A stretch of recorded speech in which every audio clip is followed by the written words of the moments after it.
Hi friends, आपका स्वागत है हमारे यूट्यूब चैनल शांति निकेतन विद्या मंदिर के इस प्लेटफॉर्म पर। कुछ दिनों से कुछ विशेष परिस्थिति के कारण हम वीडियो अपलोड नहीं कर पा रहे थे। आज पुनः फिर से हम वीडियो का अपलोडेशन करना शुरू किया है और आज से फिर से मैथ के क्लास और संस्कृत और बाकी जिस प्रकार से हम क्लास कर रहे थे वो सभी क्लास को हम शुरू करेंगे। वो सारी क्लासें भी हम लोग शुरू करने जा रहे हैं। क्लास 8 का जो मैथ था, जहां हम लोग करके छोड़े थे, वो था हमारा वर्ग और वर्गमूल। वर्ग और वर्गमूल की जहां तक बात थी तो हम लोगों ने बात किया था किस प्रकार से वर्गमूल का क्या नियम है, किस तरह से वर्गमूल कार्य करते हैं, किस तरह से हम लोग उस पर काम कर सकते हैं। तो सबसे पहले हम लोगों ने उस दिन देखा था कि पिछले वीडियो में आपको दिखाया था कि 1 का स्क्वायर इक्वल 1 होता है, 2 का स्क्वायर इक्वल 4 होता है, 3 का स्क्वायर इक्वल 9, 4 का स्क्वायर इक्वल 16, 5 का 25, 6 का 36, 7 का 49, 8 का 64 और इसी प्रकार 9 का 81, 10 का 100, 11 का 121, 12 का 144, 13 का 169, 14 का 196, सॉरी 15 का 225 और इस तरह से हम लोग क्या करते हैं, करते जाते हैं। जितनी संख्या बढ़ती जाती है, स्क्वायर करते जाते हैं, उसका नंबर भी बढ़ता जाता है। 256। तो इस तरह से हम लोगों ने सीखा था कि संख्या का वर्ग कैसे निकाला जाता है, क्या किया जाता है।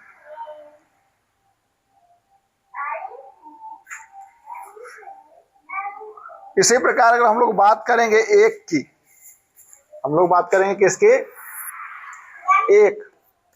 एक का स्क्वायर करें तो कितना हुआ, 1 हुआ। 11 का स्क्वायर किए तो कितना हुआ, 121 हुआ। 111 का स्क्वायर करेंगे तो क्या होगा, तो ये हो जाएगा 1 2 3 2 1। इसी प्रकार अगर हम 1 1 1 1 का स्क्वायर करेंगे तो ये प्राप्त होगा हमको 1 2 3 4 1 2 3 4। यानी जितनी संख्या होगी उतनी संख्या होगी और फिर उसी का रिपीटेशन उल्टा हो जाएगा, 4 3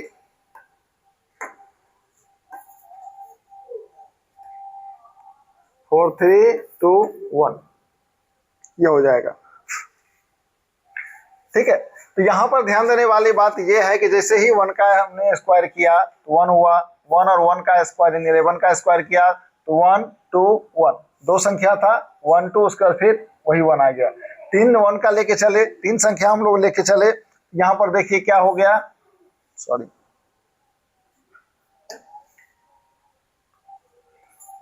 3 संख्या हम लोग लेके चले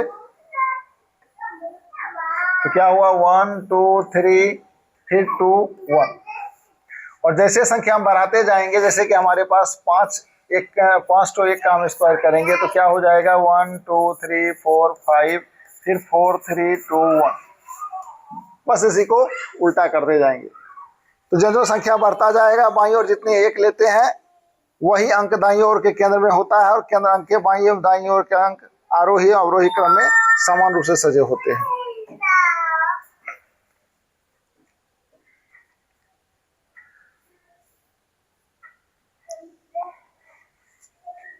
4 3 2 1।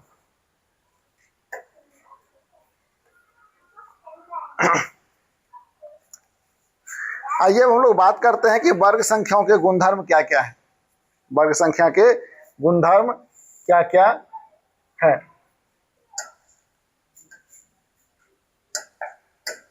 वर्ग संख्या के गुणधर्म क्या क्या है। जब हम लोग वर्ग संख्या गुणधर्म की बात करते हैं तो सबसे पहला नियम आता है, इसका सबसे पहला नियम आता है 1 नंबर का, जो पूर्ण संख्याएं दो, तीन, सात, आठ, जो पूर्ण संख्याएं 2, 3, 7 और 8 से अंत होते हैं। क्या होते हैं? अंत होते हैं। अंत होते हैं।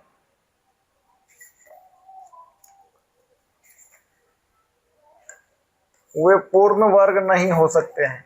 वे पूर्ण वर्ग नहीं हो सकते हैं। पहला रूल है वर्ग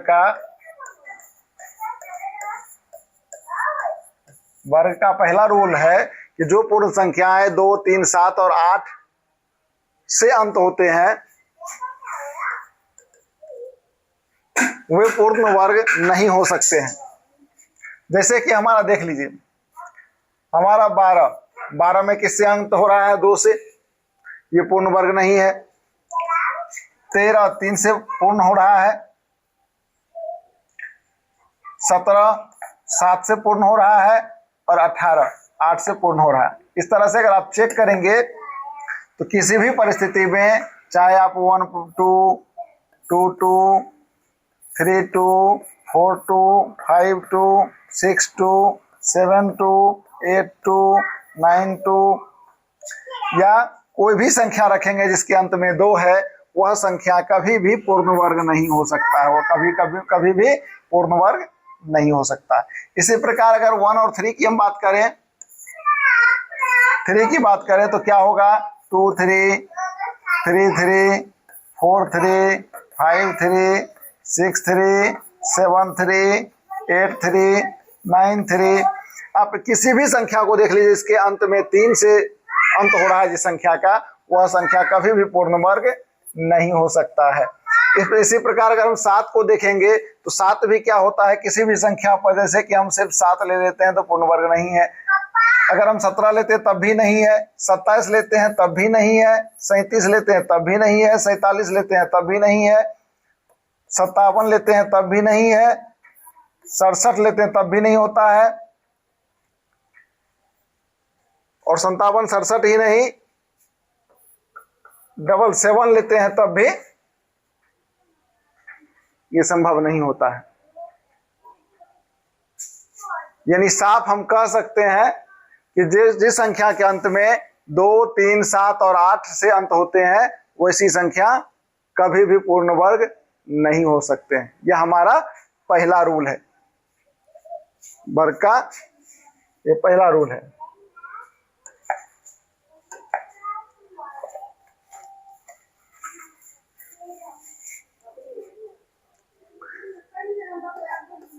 दूसरा नियम कहता है कि यदि किसी संख्या के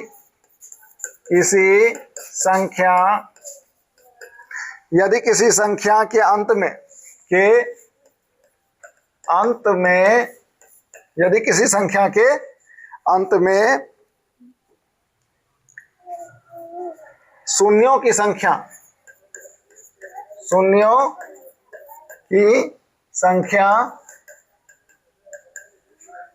संख्याएं विषम हो, यदि शून्यों की संख्याएं विषम हो,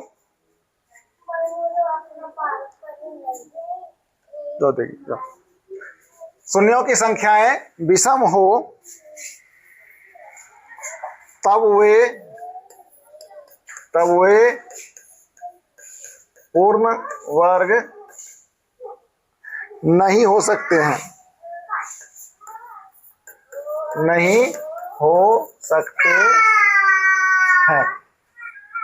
क्यों नहीं हो सकते हैं?